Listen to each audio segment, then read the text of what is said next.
Good evening. I now call this meeting to order. Please play the land acknowledgement.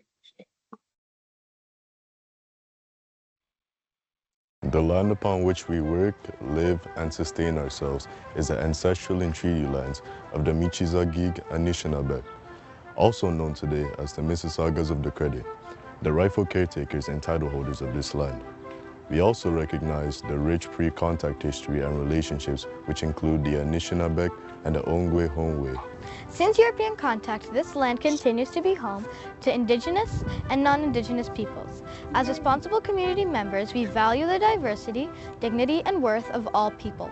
Colonialism displaced and dispossessed Indigenous peoples of their ancestral land and continues to deny their basic human rights, dignities, and freedoms.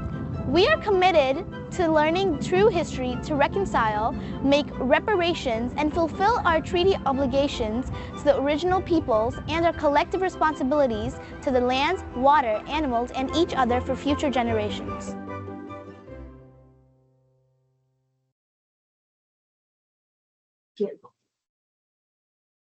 Trustee Adams. Please move the agenda. I will. Trustee Promoli, can you please move the motion to second? Any questions, comments on the agenda? No. All in favor? So carried. Any declaration of conflict of interest? Seeing none? Okay, next item, approval of minutes. Committee meeting held on June 9th. Trustee Clerk, can you move the minutes on the floor? Trustee Benjamin, can you please second it? Yeah. Are there any questions or comments on the minutes? Okay.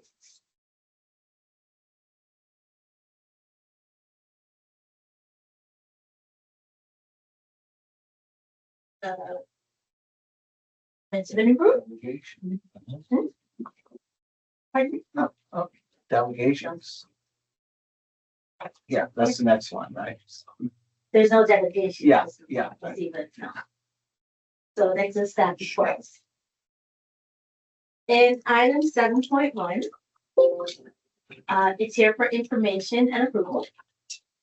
It will be presented by Superintendent Yara Shibaro and Nate Edward.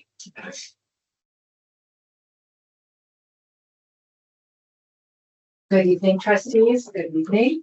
Thank you so much for providing the time and the space for us to present the curriculum equity and student well-being committee, our presentation on our summer programs that happened in July 2025. And with me co-presenting but who is online is coordinating vice principal Navneet Panwar, and she will be leading the work this year in terms of summer programs. Before I begin, I'd like to take a moment to introduce the new staff for the curriculum department. Many of them are online. And so can I get the next slide, please, Mark? Thank you. So we have coordinating principals, Sophia Saleh, as well as coordinating principal Sambol Kauka. Both of them are supporting with the curriculum department this year, as well as coordinating vice principals, Navneet Panwar. She will be supporting with Counting on You, as well as the summer programs related to Counting on You. Vice Principal Allison Cunningham, NTIP, she is part of the new teacher induction program. Matthew Aldridge, who is acting elementary vice principal, and currently Matthew Arduini, also acting secondary vice principal. Next slide, please. I am pleased to present an overview of the Peel District School Board's summer learning programs that took place during July and August 2025. These programs continue to serve over 17,000 students and demonstrate the wide range of learning opportunities available to advance the learning outcomes for PDSB students.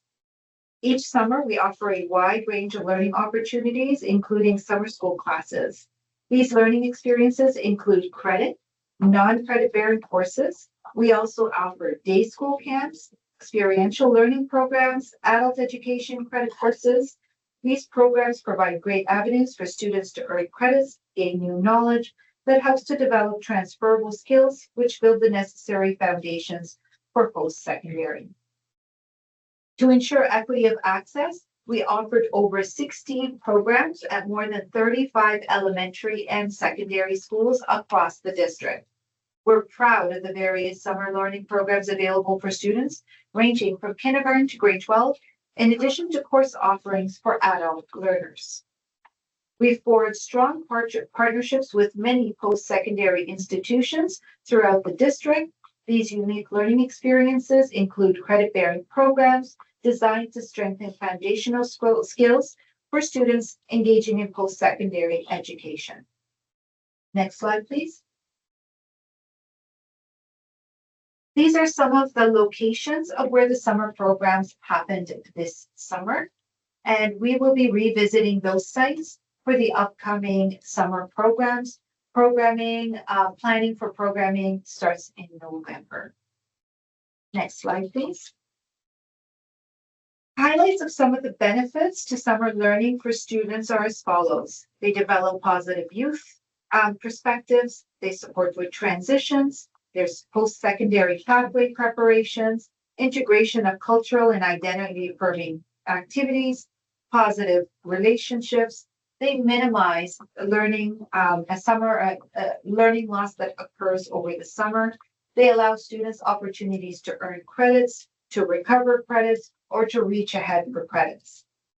There's also focused learning for students with special needs involved in these summer programs, as well as for students who are multilingual learning English, as well as increasing confidence, self-esteem to support with transitions into the next grade. For educators, we believe that these summer programs provide teachers who are involved in these summer programs opportunities to build their own teaching practice, as well as their professional learning, because we do provide on-the-job training as well as professional learning ahead of the summer programs before they start.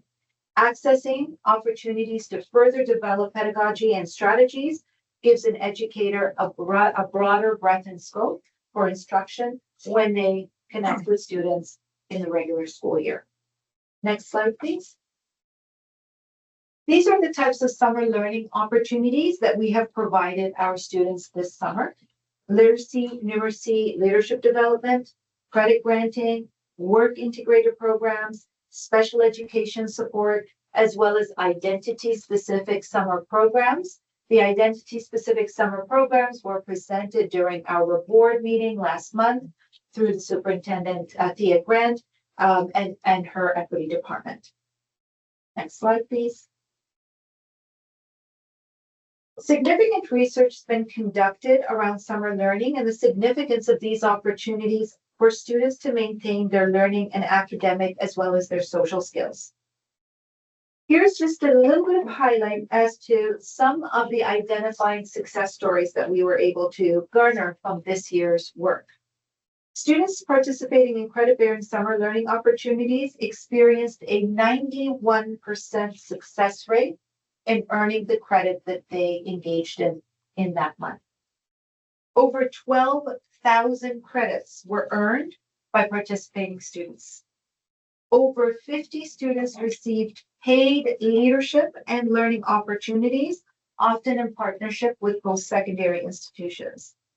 2,000 students identified with special education needs engaged in summer program experiences, some of which were virtual. 927 grade 8 students registered for secondary school transition programs, and over 500 adult learners participated in credit earning courses. Next slide, please. The Peel District School Board continues to demonstrate commitment and action towards anti-racist, anti-oppressive practices designed to address systemic forms of discrimination that have resulted in disproportionate outcomes. Summer programs, we believe, level the playing field for many of our learners. This focused approach for summer learning programs has been clearly aligned with the ministry's frameworks as well as our multi-year strategic plan. The impact on the community through these programs has been astronomical. The considerable number of types of programs that we have engaged in has not only supported, but managed to transform experiences for many of the students who were involved. Next slide, please. This is just the feedback that we've gathered, one piece or two pieces of feedback that we have gathered from some of our students. And this is feedback from the Clark Summer Camp staff. And I'm going to read it because I think it's not clear enough. As summer camp comes to an end, we wanted to share our sincere appreciation for the incredible job you've done with the summer camp program. Not only did the student have an enriching and fun-filled experience, but the huge difference it made for our family. We are especially thankful for the convenience of having a camp at the school, to have the confidence knowing that our child was in a familiar setting with staff we already trust. Please extend our thanks to the entire team for their energy, creativity, and care. We're glad he had the opportunity to be part of this program. Another note, dear Sail Camp team, I'm writing to extend my heartfelt appreciation for the incredible summer camp experience that my son had at the Sail Camp hosted at Clark Boulevard. My son had an absolutely wonderful time learning and understanding and working alongside volunteers. We would be absolutely thrilled to have our son attend the SAIL program again next year. And of course, there's a request to come back again. Next slide, please. We will continue to extend and expand the programs for our summer learning. We've received significant feedback. Growth is happening. We will continue with our integrated work programs, identity-specific programs, our STAR programs, our summer bridge programs, our enrichment programs, our focus on literacy and math programs. As you know, planning for these summer programs starts early, soon, next month in November. We will be taking in more feedback from our staff, students, and families to ensure that our programs are responsive and viable for the community. And we will be advertising for those programs starting in January for parents to start registering right after the March break. And we have a whole series of communication avenues that we will be using, ensuring that all of our community members are aware and are able to participate and engage in a good way. Happy to take any questions.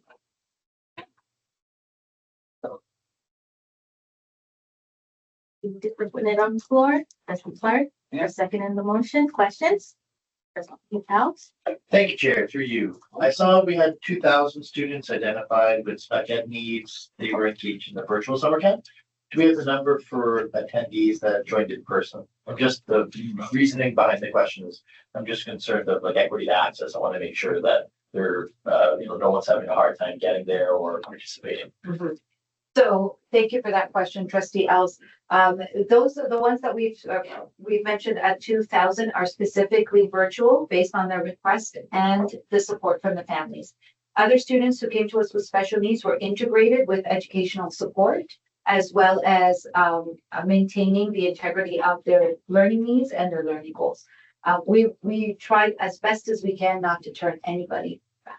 Do we have a number through you, Chair? Do we have a number for how many participated? Thank you for that question. And through your chair, I don't have the number. Okay. It's okay. Maybe I'll email it. I'm curious. Thank you. Trustee Clark. Thank you. Through you, Chair. Okay, under the action next steps, continue to expand integrated work programs in partnership with post-secondary institutions by next year. How is that going to work?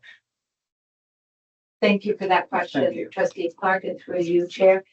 In partnership now with Superintendent Bernadette Smith, who is now responsible for the Transitions and Pathways Student Success portfolio. We work collaboratively with our university partners. Every year we maintain partnerships. They extend applications to us. We engage with our students through those applications. And as a result of that, we are able to offer these opportunities to the students who would benefit from them. So it's an iterative, ongoing process, and it happens through our guidance teams in our schools. through Chair, a follow-up. So this, okay, yeah, it says continue to expand. So this isn't something new. This is just a natural progression, right? That's Okay, thank you. Any other questions? Yeah. I have my hand up, Chair. Oh, sorry. Can I Trustee speak? Richardson? Yeah, go ahead. Thank you. Through your chair, I just have a question. It's a great, very informative, what you call it, report. And thank you for all the work that's gone into it. My only question is, I met a new immigrant family in my ward, and they want to know where they can go for the adult English as second language classes. The mom wants to improve her English language speaking skills. Thank So you for if- that question. Yeah, please go ahead.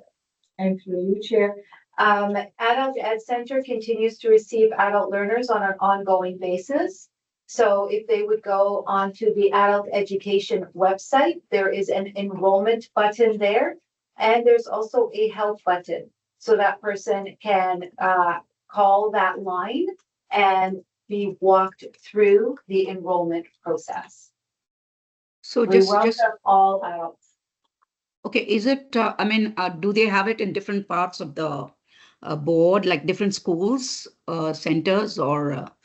That is correct. We Okay, have thank you. different sites depending on the enrollment. Where we have enrollment, we will be able, but there are 3 or 4 specific sites that we normally run programs from. Depending on the learners, we activate that site or we activate another site. It depends on the number and where they're enrolled. Okay, thank you so much. Sure. Thanks for this report. Summer programs, I remember growing up, it was always fun. And it hasn't changed. It's just expanded so much to encompass so much more. And but looking back, I wish there was this much. What I do want to ask is, how do you determine what schools get what program? Okay, well, thank you for that question. There's a number of factors that go into determining which school gets which program. It depends on, first of all, we need to ensure that the school has air conditioning. The second thing is we need to ensure that the school has space to take on the number of learners. Then we need to look at planning and see if the school requires any renovations over the summer, if there are other permits to the school. So that is why we start in November. We determine the sites then, and then we start building the courses and the summer programs to fit into each building, depending on the framework and the parameters that we've just stated. And there are times when we would need to open a site that we hadn't thought of because of numbers, or close a site because of numbers. So we keep playing this game until the end of June. So the registration might determine Right. the site. Thank you for clarifying. Trustee Promoli. Sorry, thank you through your chair. I know that you've already given a closing comment, but I was intrigued based on the answer. So that was a long list of schools there. Are all of the schools air conditioned then? Depends on, so through your chair, thank you for that question. In some, if they are at camp where students are traveling outside of the school, or there's a lot of outside opportunities, there's a space in the school that has some element of air conditioning. It may not be the whole school that's air conditioned. Okay, no, that's helpful. And through you, chair, do you ever find that there's a time when we have temperatures that are so extreme that you have to cancel the programming during the summer? Thank you for that question. We have not encountered that yet. Okay, interesting. All right, thank you so much. I appreciate it. Yeah. Thank you, Chair, for the accommodation. I've already spoke. One follow-up I had, just not to belabor at a certain point. Why do we look for some buildings with air conditioning and others not? If during the regular school year we have programs that run for education across all of our schools. In July, the temperatures tend to be warmer. So if we are able to find a space with air conditioning, that's the space that we will be most likely to choose. Thanks very much. Thank you, Superintendent Schubert. This report is only for receipt. It's been moved and seconded. All in favor? So carried. All right. Item 7.2, Network for Black Studies of Educators. It's here for information and approval, and it will be presented by Auntie Grant, Sandra Adebayo, and Melissa Francis. Thank you, Trustee Bailey. So thanks for the opportunity to be here to present to you the very important work of the Network of Black Studies Educators Elementary chapter. We're excited to be here. We're excited to share this important work with you. And as we always say, the children are waiting for us to get it right in our classrooms, and we think we're getting there. I'd like to introduce you to two indomitable equity leaders from the system. Sandra Adebayo is coordinating principal in the equity department. That's my department, and I have the pleasure to work with Sandra. I also have the pleasure to work with Principal Melissa Wilson. Melissa is a principal of Sunnyview Middle School. She's also Melissa Francis. Melissa Wilson was a good friend of Harjeet and I. Melissa Francis, who I work really close with, and we love Melissa Wilson as well. All equity leaders. Oh my God. Sounds good. Melissa Francis is principal of Sunnyview Middle School, and she's chair of PACE, which is the Peel Association of African Canadian Educators. And so we're here to provide an update on the work of the Network of Black Studies Educators. And I do want to take the opportunity to acknowledge administrators across the system and educators across the system who are doing tremendous work in our schools and classrooms to support the success of Black students and the success of all students. So we want to acknowledge that work. We think that we have policies in our board. Recently, the Ministry of Education a few years ago did mandate that Black studies be mandatory in our schools, and we think that we're well prepared for that. And the work that we're doing supports the success of Black students, but it also supports the success of all students. And so I will hand things over to Melissa Francis and Sandra Adebayo.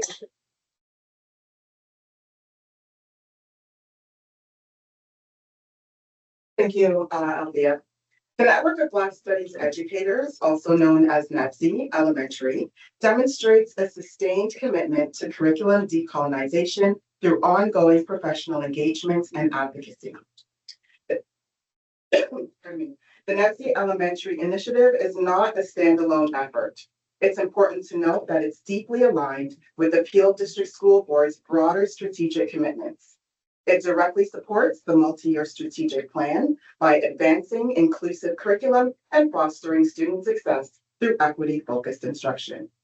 It also reflects the core principles of the PDSB equity strategy, which calls for systemic transformation to eliminate barriers and promote belonging. NEBSE helps bring this vision to life by embedding culturally responsive pedagogy and affirming diverse identities in every classroom. And importantly, NEBSE is a key driver of the Black student success strategy. Rooted in love, unity, and knowledge, the initiative empowers educators to integrate Black Canadian history and narratives meaningfully, ensuring that Black students see themselves reflected in their learning and feel supported in their academic journey. Together, these strategic connections ensure that NEBSE Elementary is not just impactful, it's sustainable, scalable, and aligns with the system's commitment to equity and excellence for all learners. The NEBSE Elementary Initiative is deeply connected to the Peel District School Board's Empowering Modern Learners document, which outlines a vision for 21st century learning rooted in innovation, equity, and student voice. NEBSE brings this vision to life by embedding culturally relevant and responsive teaching practices into everyday instruction. It aligns with EML's core beliefs, especially the importance of student identity, inquiry-based learning, and inclusive environments. Through rich tasks, intentional resource selection, and the use of frameworks like Goldie Muhammad's historically responsive literacy, NEPSI empowers educators to create learning experiences that are modern, meaningful, and equity-driven. Instructional coaches and school teams use technology, inquiry, and cross-curricular strategies to foster deep engagement and critical thinking. This work not only supports academic success, but also affirms student identities and prepares learners to thrive in a diverse digital world. NEPSI Elementary was birthed in September of 2022 after the secondary NEPSI network approached PACE, which is the Employee Resource Group for Black Identifying Staff, to initiate the elementary network. Since then, PACE, in collaboration with the various board departments, connected with community stakeholders, initiated writing teams to write rich lessons centering Black Canadians, implemented professional learning for teachers and administrators of 36 elementary schools, and we've had 2 showcases to date to highlight student learning and student outcomes. For Black studies to be implemented on such a wide scale, everyone has a role to play. When the NEPSI elementary team, including instructional coaches and resource teachers, meet with teachers, either through a PL day or through periodic check-ins, we reiterate the importance of the village and how it takes everyone from teachers to team leads and even students to ensure that this identity-affirming work lands successfully for all children. Administrators have a particularly important role as the instructional leaders within their schools to ensure that the work lands on student desks. For this reason, we ensure that administrators make a commitment through the completion of an interest form to remove barriers at the school level that might hinder the work from being implemented. While administrators still face challenges in removing some of those barriers, they continuously have shown perseverance and commitment. After setting up staff for success through rich discussions and collaborations, curriculum transformation and student achievement comes next. The classroom is the starting point for meaningful change. Curriculum transformation begins in the classroom. This is where we have the greatest opportunity to influence student success and well-being. Our work is grounded in the real stories and contributions of our students and their families. This approach fosters deeper engagement and belonging. The NEPSI Elementary Initiative is committed to transforming curriculum through 3 key pillars: decolonization, professional learning, and student achievement. We recognize that systemic inequities have long impacted student outcomes, and our goal is to disrupt these patterns and create equitable learning environments for all. Our curriculum transformation is deeply rooted in Goldie Muhammad's historically responsive literacy framework. This framework guides us in designing learning experiences that affirm student identities, build essential skills, deepen intellectual engagement, foster critical thinking, and cultivate joy in learning.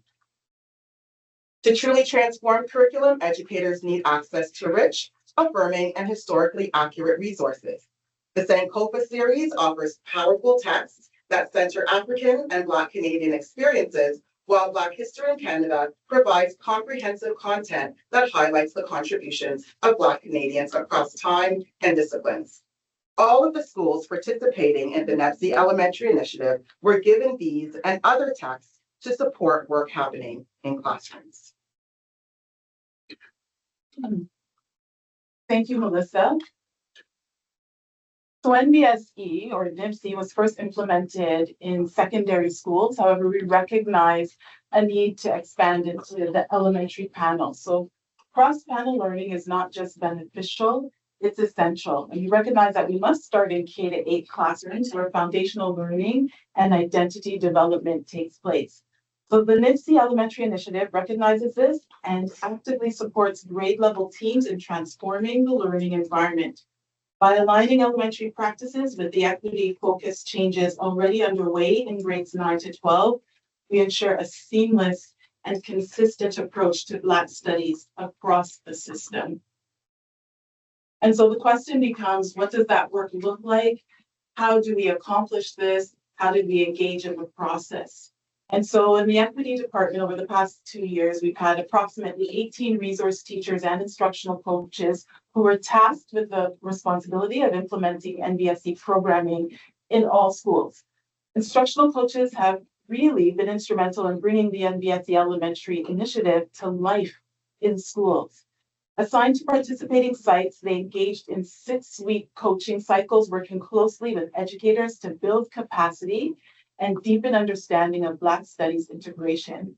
Their support went beyond surface level planning. Coaches helped school teams transform rich tasks into meaningful unit and lesson plans, grounded in Goldie Mohammed's HRL literacy framework. This ensured that lessons were not only culturally responsive, but also aligned with the 5 pursuits, so identity, skills, intellect, criticality, as well as joy. And depending on the school's needs, the instructional coaches also collaborated with grade level teams, or they facilitated in some cases whole school learning. They also provided valuable guidance on assessment and evaluation, helping educators measure student engagement, understanding, and growth in ways that reflect equity-focused practices. So this hands-on approach is sustainable, and the impact of this work the impact of the IC work has been building educator confidence and ensuring the successful implementation of NBSE programming across the system. And so what you see here depicted on this slide is NBSE in action. So the network of Black studies of educators worked with elementary curriculum to address the erasure of Black epistemology. And here we have an educator with her grade 3 class demonstrating the learning that took place in her classroom. Students built 3D models of Canadian communities, and they explored elements of community, and they understand that not all communities have the same resources. So the outcome is that they became an inquiry-based classroom, and they were engaged in design thinking, in collaboration, and engaged in learning in math, and in arts, and in language, and in social studies. Floridale is another example of a school that engaged with the NBSE initiative. Again, the instructional coaches supported in building capacity of educators and supported them in intentionally selecting texts and resources that affirm identity and challenge the dominant narratives. Tools like the Sankofa series and Black History in Canada and other critical frameworks were used to enrich classroom content and promote inclusive learning. The inquiry process is central to this work. Teachers are encouraged to guide students through deep, reflective learning that connects historical and contemporary issues to their lived experiences. And this approach fosters critical thinking and engagement. The work of the instructional coaches was based on rich tasks that were created by the NBSE writing team. The rich tasks provided a starting point, a provocation that led to deep inquiry. Rich tasks span all curricular areas, so science, social studies, language arts, and math. And the instructional coaches supported with building out the rich tasks into meaningful unit plans and lesson plans. So these tasks are designed to go beyond surface level learning, encouraging students to think deeply, to make connections, and to apply their knowledge in meaningful ways. Whether they're analyzing data, solving real-world problems, or exploring historical perspectives, students are actively constructing understanding through inquiry, collaboration, and reflection. Here on the screen, this image captures a powerful moment from the NBSE Showcase, a vibrant community event where students take center stage to present their learning. The students presented to parents, educators, and communities, and these students confidently shared the outcomes of their NBSE lessons, demonstrating not only what they've learned, but how they've grown. And so the showcase is more than a presentation, it's a celebration of student voice, engagement, and achievement. During the process, we also collected data, and the data was pre and post data to determine how much the students have learned and how much the staff and students, what they experienced with NBSE curriculum. And we found that 65% of students reported enjoying the experience of NBSE. And that staff said they have a greater understanding of how to implement critical frameworks such as the HRL framework through this experience. And so our impact analysis, the NBSE Elementary Initiative is not just a curriculum shift, it's a movement that's resonating deeply with educators. Through targeted professional learning, staff have embraced Goldie Mohammed's historically responsive literacy framework, which centers identity, intellect, criticality, and joy, and this has led to increased engagement and a stronger commitment to culturally responsive teaching. Importantly, this work is fully aligned with the Peel District School Board's multi-year strategic plan, the anti-racism policy, the school improvement and equity planning process. It reflects a system-wide dedication to equity, inclusion, and the success of all students. And it's sustainable. And so we want to say a huge thank you to the support from the Equity Department under the leadership of Superintendent Anthea Grant, or thank you for the support from the Curriculum Department under the leadership of Superintendent Lara Chavarro, and thank you to the Director's Office also for supporting the professional learning and resource development that are all involved in this process. And a huge thank you also to the administrators who participated in the NBSE initiative and who remained dedicated to releasing teachers and allowing them time to participate meaningfully during the regular school day. The initiative is a testament to what's possible when passion meets purpose and when the system comes together to create lasting change. As we look ahead to next steps, we want to share that the momentum of the NBSE Elementary Initiative continues to grow. Since January 2024, our dedicated instructional coaches have worked in 35 schools, guiding educators through 6-week coaching cycles that bring Black Canadian history and narratives into the heart of classroom learning. This work is expanding this year. 14 additional schools will join the initiative between January and June 2026. With each new phase, we deepen our commitment to equity, inclusion, and culturally responsive teaching. The journey is powerful and it is promising. We're not just transforming curriculum, we're transforming school culture. We are empowering educators and we are affirming the brilliance of every student. So together, we're building a system where all learners feel seen and valued and inspired to succeed. So thank you so much for welcoming us to the table today, for hearing our presentation, and for your time.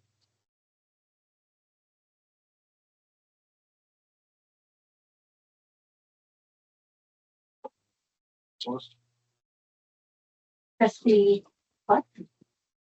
Please put on your foot.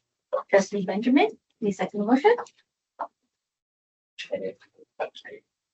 Thank you, Trustee Benjamin, for second the motion. Any questions?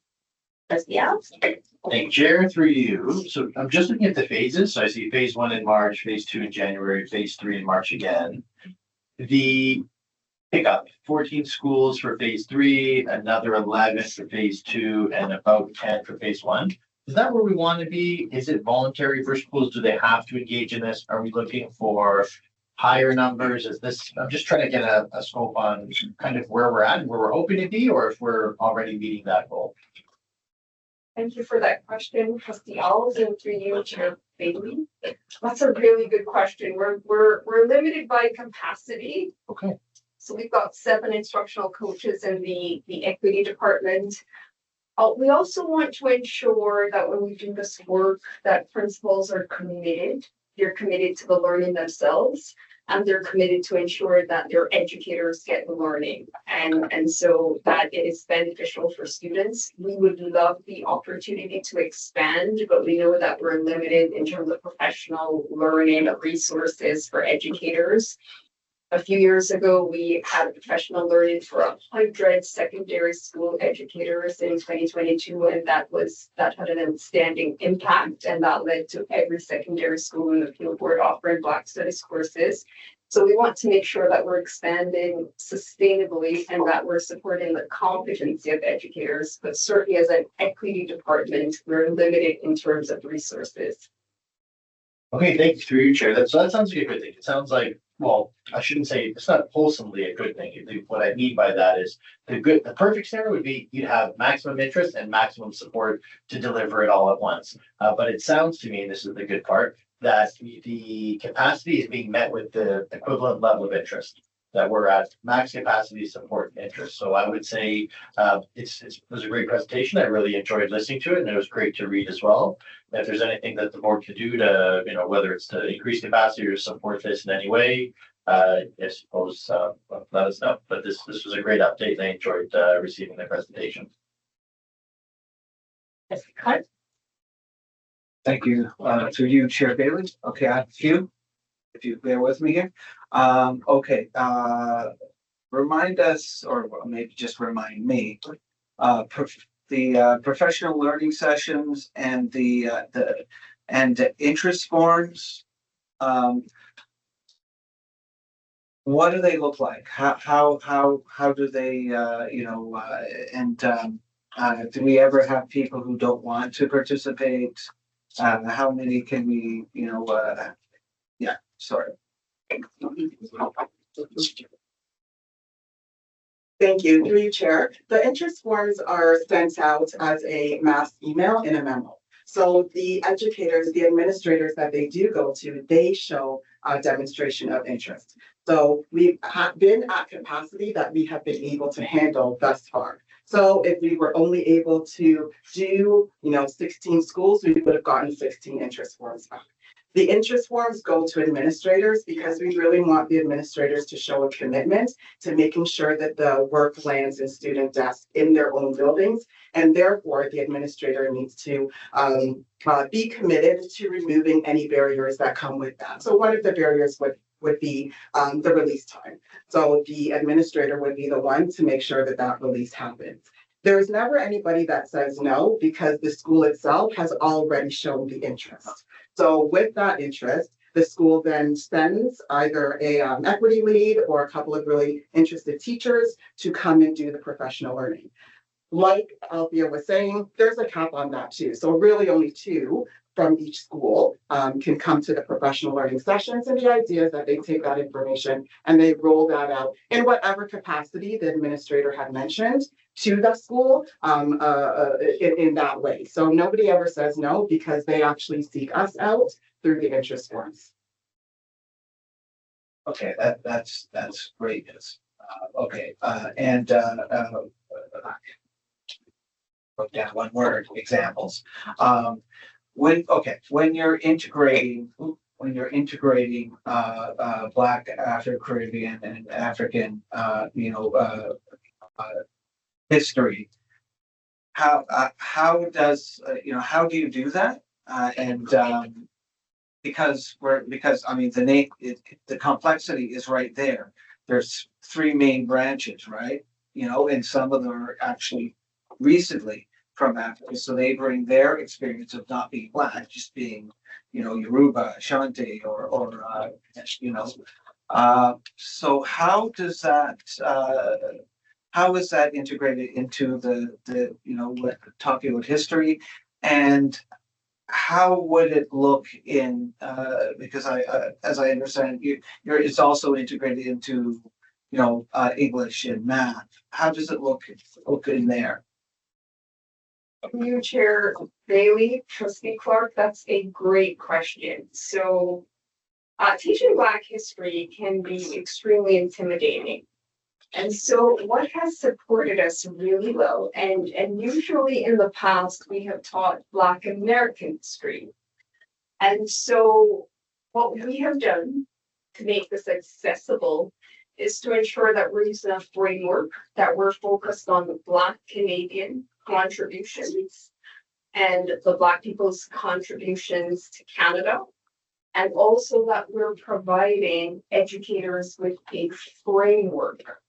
And so often in the past, the mistakes have always been that we teach about slavery and we never move from there. And so to have a framework that engages authentically with our curriculum, the Ontario curriculum, is critical. So the skills is the curriculum skills. We're focused on identity, we're focused on criticality and inquiry, and also we're focused on joy. And so that limits the ability to cause harm and really celebrate Black Canadian contributions to Canada and centers excellence and intellect in the process. And so using that framework is critical. It's also very accessible to educators.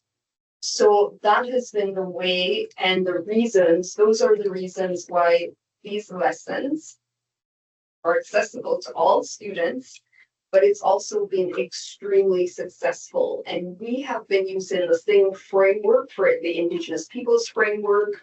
We're writing lessons. Whoever is in your classroom, we can use the same framework to support cultural responsive pedagogy, Muslim Canadian contributions to Canada. And so we're using that for identities as well, the identities that are reflected in our classrooms. So it's not only used in terms of Black Canadians, but also the plethora of identities that are reflected in our classrooms. And so that framework is the critical piece that has really helped us to break down barriers and to ensure that the capacity building for educators is successful. Okay, great. That's yeah. Do you want? Oh, okay. Sorry. I thought.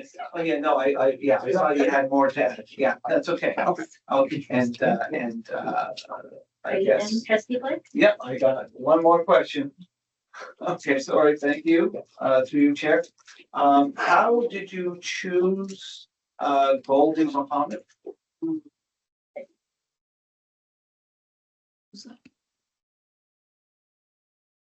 Thank you, and through you, Chair. Goldie Muhammad is cultivating genius is a critical framework that most schools are most familiar with. And so as Superintendent Grant was saying that, teaching Black history is something that's intimidating for folks. We wanted an entry point. And so most schools are already familiar with the HRL framework. And so the responsibility of the instructional coaches was to support them in building out the rich tasks that were provided to them using the HRL framework. Okay, hey, that's great. That sounds like it would be great if the website would have a list of books for people who have interest in Black, African, and Caribbean history. Thanks. Thank you. First, we're going to go to Trustee Benjamin and then Trustee Paul. Thank you. And through you, Chair. In fact, Trustee Clark has asked the questions that I want to do. I only want to know if there's a central location where we as trustees can get access to some of these books which are being used. I know during Black History Month, we get a display in almost every school of novels and storybooks, etc., etc. But these are specific texts, and I would love to go through some of them. So is there a central location, or we have to come to you and ask for it? Thank you, Trustee Benjamin, and through you, Chair Bailey. That's an excellent question. So we do have a list of resources on the Equity SharePoint website and also on the Curriculum SharePoint website.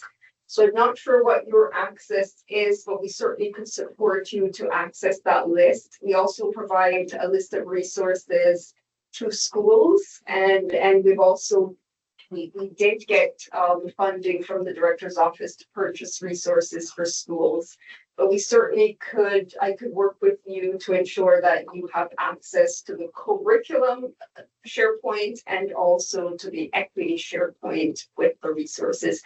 The Sankofa series is a particularly exceptional series of resources that we use and that we recommend. And in terms of the framework, we use the Goldie Muhammad framework because it really achieves our purpose and because we like that the focus on excellence and the focus on joy is critical for learning in our classrooms. Thank you. Trustee Bromley? Trustee Amy McDonald. Yeah. Yeah, she had her hand up before me. Sorry, I didn't see you. Trustee McDonald? Thank you. Through your chair. Apologies, my camera is not working. But First, I'd just like to thank the team for this presentation and also for your emphasis on Black Canadian history, because I think that's really important because Canada is full of rich Black history. So thank you for that. And I have a question with regards to when you come across resistance. So I know when you were answering Trustee Clark's question, right now the administrators there are signing up. They are willing and coming willingly. How do you deal and how do you intend to reach, let's say, the resistors, people that would say, oh, that we don't need this, or there's no such thing as racism in our board. You know, even comments like, why do Black people even we need to talk about Black history? So how are you planning to reach those educators? That is an excellent question, Trustee McDonald, and through you, Chair Bailey. Black history we were hoping and we were working on the mandate that it would be mandatory as of September 2025. And so that's not the case with the ministry. I think the ministry has made that date later. So that has given us some time.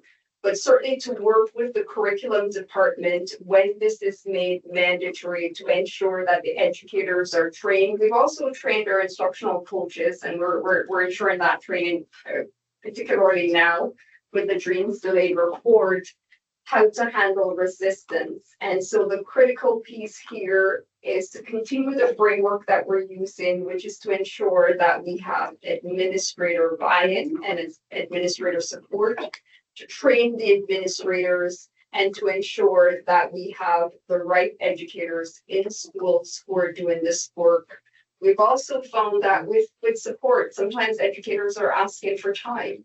They want time, they want mentorship, and by providing that level of support, they're willing to do the work. But we certainly have started to work with the willing, but certainly to work with the administrators is critical to that work. Okay, thank you very much. Good question. Very, very good question. Yes, thanks. And thank you for the answer. Thanks. Okay, Trustee Promoli? My question was nearly identical to Trustee McDonald, so I'm good to go. Thank you. Okay. I do have one question. Thank you for this report. As someone who does similar work in their 9 to 5, and also have a small team, one of the things that I come up against a lot in requests for this work is my question to you is, how are you going to ensure that you maintain your quality of work, especially with your team being so small and your board, the board being so extremely large? Quality is critical. How are you going to ensure you're maintaining the quality of the work and the essence of it? That's always a challenge. I have to admit, I mean, we have 262 schools. Always a challenge. We're continuously engaging in discussions. We're planning to create a strategic plan for the next few years and to appeal to the director's office for funding. Our professional learning sessions go really well. We often don't have the funding to run those professional learning sessions, but certainly when we do, the impact is tremendous. That is a concern. Certainly, we do not want to cause harm. That is never an excuse, and we're making sure that we address all of the barriers, and that's why we're using the framework. And so that training is critical. We're also looking to work with the NTIP folks to make sure that we have 1,000 new educators in our system and to ensure that they are trained as well in delivering a Black affirming curriculum. And I always go back to the fact that we have an OCT advisory on dismantling anti-Black racism that tells us exactly what we should be doing as educators and what we should not be doing as educators. And so that continuous training is important, but I must say that it is a challenge because we are a big system. Thank you for that. Well, thank you, ladies. This report was for receipt only. It has been moved and seconded. All in favor? So carried. And moving on. 7.3. It was e-learning in Peel District School Board. And this one is for information approval, and it will be presented by Thank you so much, and through you, Chair. Good evening, trustees and committee members. I'm pleased to share an update on the Peel District School Board's e-learning as a member of the Ontario e-learning consortium program, which continues to play an essential role in advancing accessibility, equity, and innovation for secondary school students across the system. Our e-learning strategy aligns directly with the multi-year strategic plan and ministry requirements under Policy Program Memorandum 167, ensuring every secondary school student can meet the provincial online learning requirement within a secure, inclusive, and high-quality framework. I'm pleased with and I think she is online with the coordinating principal, Anu Aurora, who continues to lead the charge with our e-learning and Peel Virtual Secondary School within the Peel District School Board. Our vice principals are May Wong and Amara Christie, and our e-learning resource teacher is Eileen Sobek, who leads the professional learning across the system for e-learning teachers. In terms of program growth and participation, the update today is to let you know that we are continuing to see substantial growth and interest in this area. As of September 2025, 2,238 Peel District School Board students are enrolled in e-learning courses, with another 531 on the waitlist. Student course selections through My Blueprint have nearly doubled, rising from 593 in 2024-25 to 1,060 and 1,064 for 25-26.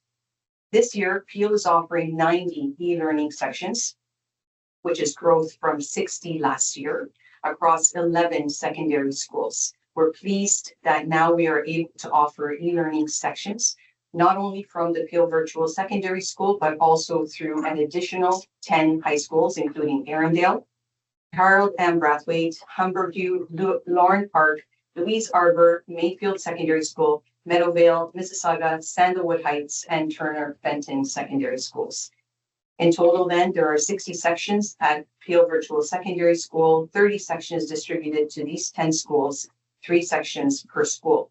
This is supporting with the building of capacity across our system as we continue with the succession planning and offering this equitable form of learning for our students within the Peel District School Board. At its core, the e-learning program is designed to eliminate systemic barriers by providing flexible, culturally responsive, and accessible learning pathways. Teachers receive targeted professional learning to embed equity, anti-oppression, and AOD compliance into online teaching practices, ensuring all students, including those with individual education plans, can fully participate and succeed. In terms of sustainability and next steps, to meet increasing demand, the board will continue to expand course offerings and sections, provide ongoing professional development for e-learning teachers, monitor enrollment and retention trends, and strengthen communication with students and families through newsletters and the board website, as well as a podcast. As one of the province's leaders in digital learning, Peel District School Board's e-learning ecosystem demonstrates that flexibility and equity can coexist, offering students choice, balance, and opportunity while maintaining a strong commitment to academic excellence and well-being through rigorous programming. Online learning has transformed how educators design, deliver, and connect with students. At this time, I'm going to show you a short video, Reshaping Education Through Online Learning. This is one of the video clips that we use when we do an escape room kind of activity to help different folks learn about e-learning. And this was a presentation by Anu Aurora and Eileen Sobek at a recent national or provincial, it actually was a national conference called BOLT, where e-learning teachers from across the province and others nationally will come and learn about our e-learning practices. And so this is just one example to give a glimpse, because it is difficult for you to experience the classes within an e-learning environment called Reshaping Education Through Online Learning. It's a presentation that explores how virtual education is transforming not just the way students learn, but how we substructure schooling itself. Over the next few minutes, you'll see how online platforms are expanding access to education, new pedagogical models emerging through digital tools, how we're addressing some of the key challenges like equity, engagement, and infrastructure, and what the future might look like when education is untethered for traditional classrooms. Joy.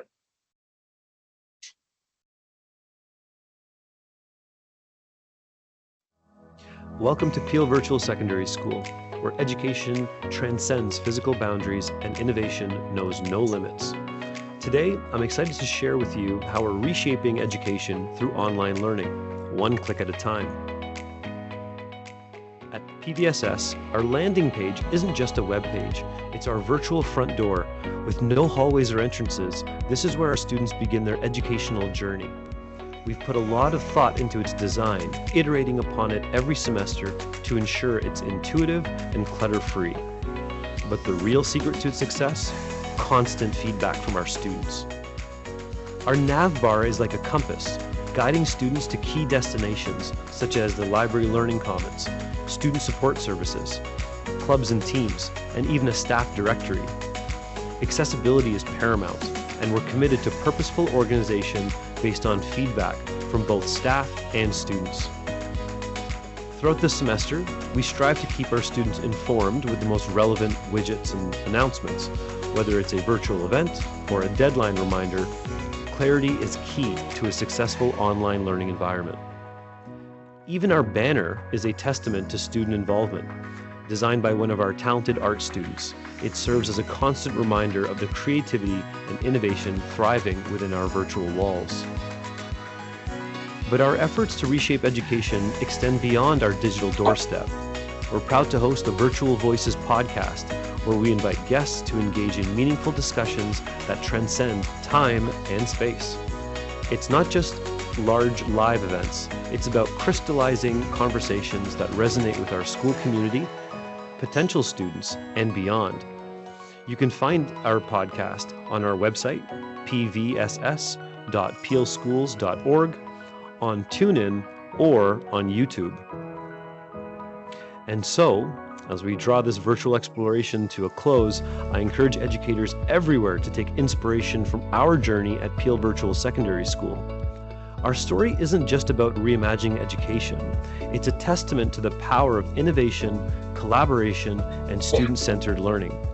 Whether you're shaping minds in a traditional classroom or navigating the digital landscape, remember that the principles of accessibility, engagement, and community are universal. Thank you for joining us on this enlightening journey, and may you continue to pave the way for a brighter future in education, wherever your path may lead. Thank you. Thank you, Mark. I'm happy to take any questions.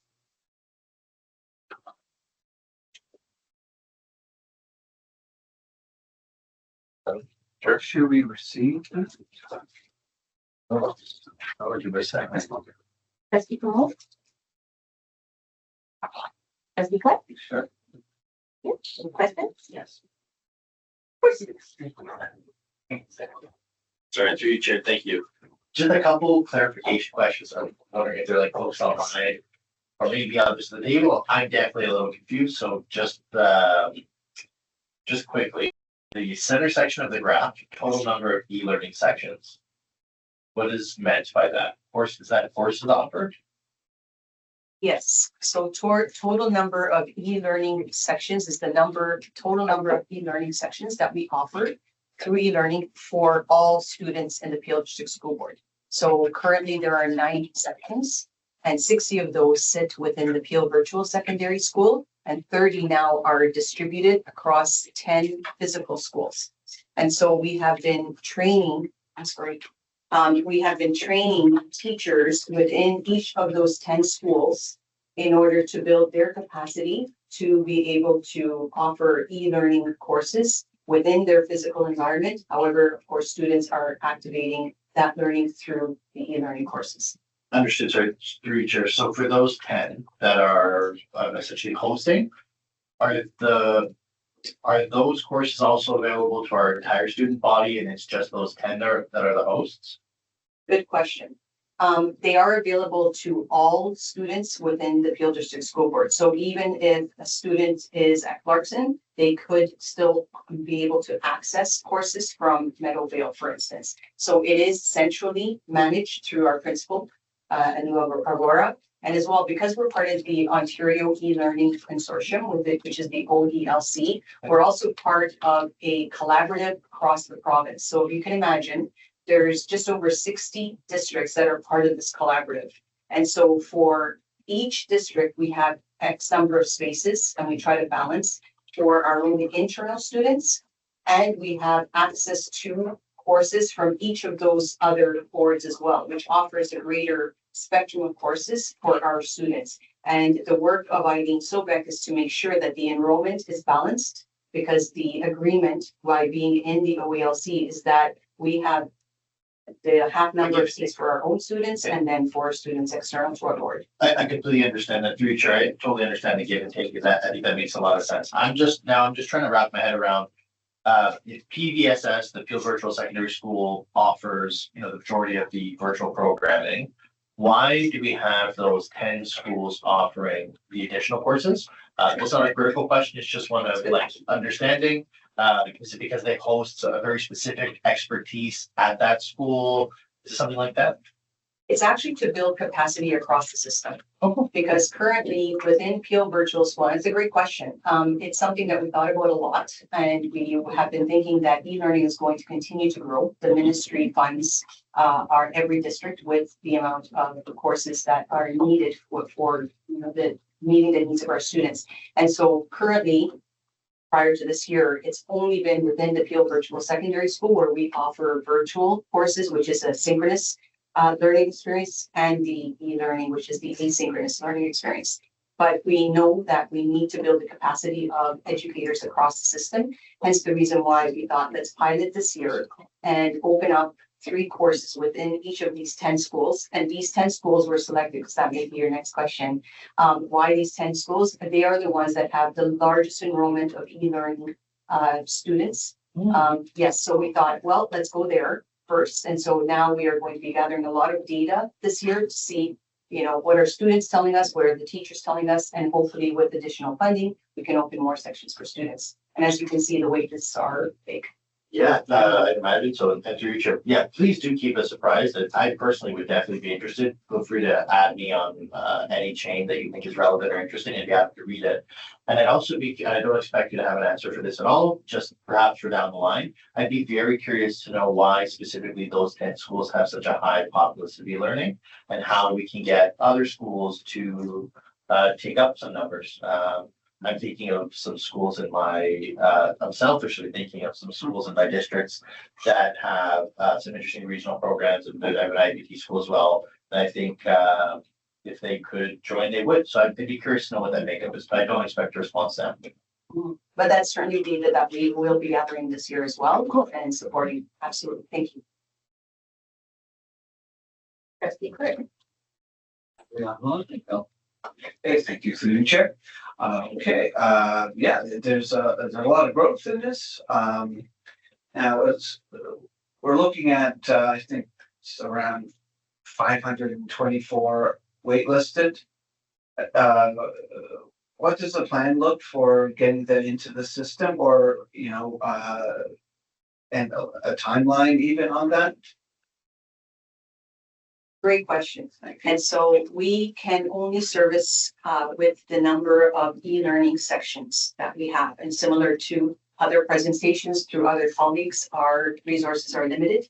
The funding from the ministry enables us right now to offer this many courses. We're very fortunate that we're able to add an additional 30 sections this year. And again, by dispersing them across the system, and starting with a pilot to see, can we build capacity within schools? This is something that will help us to see, can we now grow these courses within the number of sections that are given within every high school. So we're going to try different models and see how many more courses can be offered, because as you astutely recognize, the need is very high and it's going to continue to grow, and we limit 2 courses per students as well, in order to ensure that there's greater distribution of opportunity for students to be able to access these courses. And we have tremendous feedback from students. They are rigorous courses. They engage students. It's not something that's pedagogy where you complete or you don't need to necessarily complete something and you move on. They are immersed in the ability for students to truly engage cognitively and in turn have access to their teachers to get the supports that they need to be successful. Thank you. I have another through you, Chair. Okay,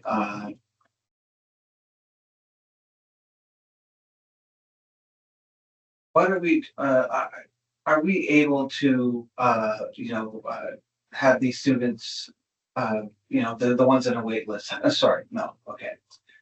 How are they doing? The people, what is the reaction of this for being on the wait list? Yeah, thank you. So students, just to clarify, so how are the students who are on a wait list? Where are they in terms of their courses? So they get support from their guidance counselors as well in the school to ensure that they receive the number of credits that they need to be able to be successfully completing the courses that they need for the grades that they're in. And so they do access all sorts of other courses within their schools.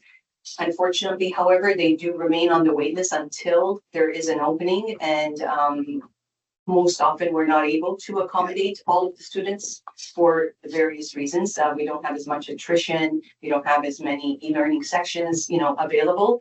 However, they are then considered for the next year if they're in before grade 12 in order for them to receive those credits. And of course, priority goes to students who require those e-learning courses in order to graduate. Thank you, through you, Chair. Yeah, that's great to hear, and I totally get how difficult this is, and I really appreciate all the staff that do what they can with limited resources, of course. Okay, thank you. Thank you. Trustee Davies? Thank you, and through you, Madam Chair. This might be something down the road, but I've noticed a trend of something called a gap year after they graduate, and I'm just wondering if there was a situation, asking for a friend, where someone, a student has graduated from our system, and then during their gap year, they understand that, hey, I really want this other university course, but I need this credit. Could they re-enroll and get that credit? Thank you for the question. And I'll send this over to my colleague, Superintendent Laura Javaro, who can talk to you a little bit more about continuing education. Thank you for that question. And the simple answer is yes. We can enroll, adult learners can enroll up to the age of whatever. We have an 84-year-old currently doing a science credit in adult ed, and they could do it virtually as well. So it's got a lot of flexibility. So absolutely. Excellent. Thank you so much for that. Let's 84. I'm going to ask one question. Is there a cost to that? It depends on who's asking. No, at this point, there is no cost to the course. Wow. Okay, great. That's good. That's good. Okay, so thank you, Superintendent Smith. For this report is for receipt only, and it's been moved and seconded. So all in favor? So carried. Number 8 is communications. There's none.